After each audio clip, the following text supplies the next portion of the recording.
Hello दोस्तों, मैं आप सभी का हार्दिक स्वागत करता हूं ग्रेटेस्ट स्टडी पर।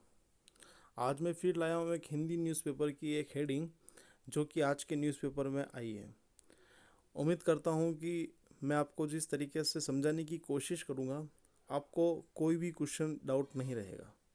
देखिए, दशहरे पर राहत, ब्याज पर लगे ब्याज से छूट को मंजूरी।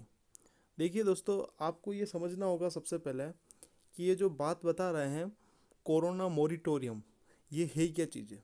तो मैं थोड़ा सा एक्सप्लेन आपको कोरोना मोरिटोरियम जो है वो बताना चाहूँगा। फर्स्ट ऑफ ऑल आपको ये समझना होगा कि जब कोई भी बैंक से हम लोन लेते हैं तो लोन लेने के बाद में एक बैंक जो है उसके कस्टमर के साथ में इंस्टॉलमेंट फिक्स करता है। आपको एक ईएमआई जमा करानी पड़ती है। उस ईएमआई में क्या होता है, उसकी किस्त जो होती है, जैसे कि हम हिंदी में ईएमआई को किस्त बोलते हैं, इंस्टॉलमेंट को। तो वहाँ पर आपको समझना ये पड़ेगा कि उसके साथ में इंस्टॉलमेंट में ब्याज की जो दर होती है वो ब्याज इंक्लूड होता है। बैंक हमेशा दो टाइप के लोन को प्रेफर करता है, simple interest and compound interest, जिसको हम साधारण इंटरेस्ट और कंपाउंड इंटरेस्ट बोलते हैं। अब दोस्तों, यहाँ पर क्या हो रहा है कि लॉकडाउन के टाइम पर काफ़ी लोगों को फाइनेंशियल क्राइसिस हुआ था। आपको पता है कि काफ़ी लोगों की जॉब चली गई थी, काफ़ी लोगों को बड़ा नुकसान हुआ था। तो वहाँ पर क्या हुआ था कि आप अपनी जैसे होम लोन हुआ, एजुकेशन लोन हुआ, किसी व्हीकल का लोन हुआ, तो जो कस्टमर जमा नहीं करा पा रहे थे तो उन्होंने इस तरीके को, ये फैसला सुप्रीम कोर्ट तक पहुंच गया था कि क्या करना चाहिए, बैंक को राहत देनी चाहिए या बैंक को कुछ कार्रवाई करनी चाहिए या फिर कुछ आगे कुछ एक्शन लेना चाहिए। तो काफ़ी टाइम से ये बात चल रही थी कि बैंक ने बोला था कि हम तो बैंकों की तरफ से राहत दे देंगे, बट कस्टमर को 6 महीने के बाद में जब इंस्टॉलमेंट जमा करानी होगी तो उसके ऊपर जो है कंपाउंड इंटरेस्ट लगेगा। अब सिंपल इंटरेस्ट में क्या होता है, आपका हर महीने का इंटरेस्ट सेम रेट रहती है, चाहे 10% हो चाहे 5% हो। हर महीने में जो भी आपका अमाउंट होगा उसके ऊपर ही उसका इंटरेस्ट लगेगा। अब कंपाउंड इंटरेस्ट में ऐसा नहीं होता है। कंपाउंड इंटरेस्ट में ये होता है कि जैसे आपको 1 महीने के लिए अगर 10% लगाए तो वो 10% अगले महीने में उसका भी सम हो जाता है। जो आपका इंटरेस्ट लगा था उसको भी ऐड करने के बाद में उसके ऊपर जो 10% लगता है। उम्मीद करता हूँ आपको ये बात समझ आ रही होगी। तो जिसकी वजह से क्या हो रहा था कि कस्टमर को बैंक राहत तो दे रही थी, बट बैंक ने बोला था कि जब आप नवंबर दिसंबर में जब आपकी पूरी आप इंस्टॉलमेंट जमा कराओगे तो उस समय में आपका वो चार्ज लगेगा जितने टाइम तक के लिए आपने उस इंस्टॉलमेंट को नहीं जमा कराया, और उसके ऊपर भी बैंक ने बोला हम कंपाउंड इंटरेस्ट लेंगे। तो ये जो फैसला था, इसके लिए ये जो पूरा का पूरा सुप्रीम कोर्ट तक चला गया। तो सुप्रीम कोर्ट ने बोला कि ये तो हर कस्टमर के साथ में अनफेयर हो जाएगा। अगर आप अभी राहत दे रहे हो और आफ्टर कुछ टाइम के बाद में अगर आप सोचते हो कि कस्टमर से हम ब्याज के रूप में कंपाउंड इंटरेस्ट ले लेंगे, तो ये तो बहुत ही बुरी सिचुएशन हो जाएगी। जब इंसान की जॉब नहीं है, जब इंसान अभी अब कुछ जमा नहीं करा पा रहा है, तो कुछ टाइम के बाद में कैसे पॉसिबल होगा। तो ये केस बढ़ता बढ़ता बढ़ता बढ़ता इसकी सुनवाई तक का वेट कर रहे थे।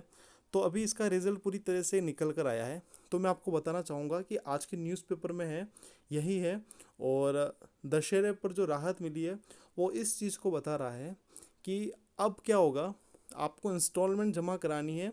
और कब तक के लिए इन्होंने एक टाइम पीरियड रख रखा है कि अगस्त तक, जैसे मान लो यहाँ पर बता रखा है कि जो भी 1 मार्च से लगाकर 31 अगस्त तक का जो भी होगा लोन, उसकी जो इंस्टॉलमेंट आपने अगर नहीं जमा कराई है तो उसमें आपको तो फ़ायदा मिलेगा।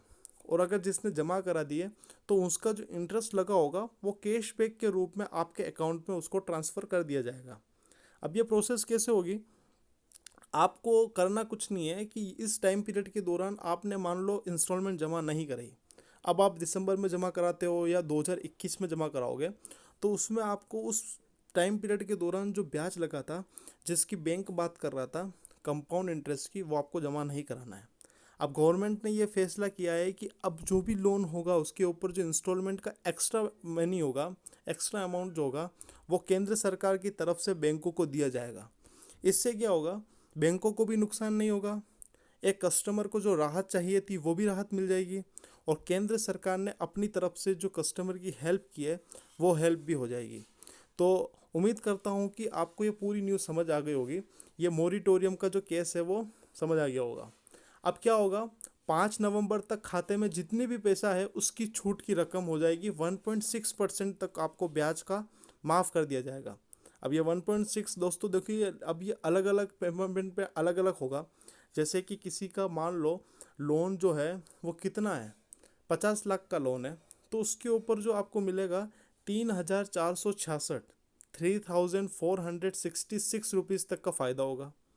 30 लाख का सपोज आपका कोई लोन चल रहा है, तो वहाँ पर आपको 1772 1,772 रुपीज़ का फ़ायदा होगा। और 20 लाख का है तो 693 रुपीज़ का फ़ायदा होगा। तो ये क्या होगा, आपको इस चीज़ से ये चीज़ समझ आएगी कि अभी जो हाल ही में जो फैसला सुनाया है और केंद्र सरकार जो सपोर्ट कर रही है, वो कस्टमर के लिए एक फ़ायदे की बात है। तो आपको ये न्यूज़ समझ आई है, तो उम्मीद करता हूँ कि आप इस वीडियो को शेयर करें, लाइक करें, और अगर आप चैनल पर नए हैं तो सब्सक्राइब करिए। और एक और दोस्तों, एक और बात बताना चाहूँगा, मैं चाहे इंग्लिश न्यूज़पेपर हो चाहे मैं हिंदी न्यूज़पेपर हो, मैं वीडियो को एक साथ बड़ा ना बना के मैं छोटे छोटे पार्ट में आपको पूरी तरीके से समझाने की कोशिश करता हूँ, और ऐसे ही करता रहूँगा। अगर आपको ये चीज़ पसंद आए तो प्लीज़ इसमें आप कमेंट बॉक्स में आपके सजेशन दे सकते हैं।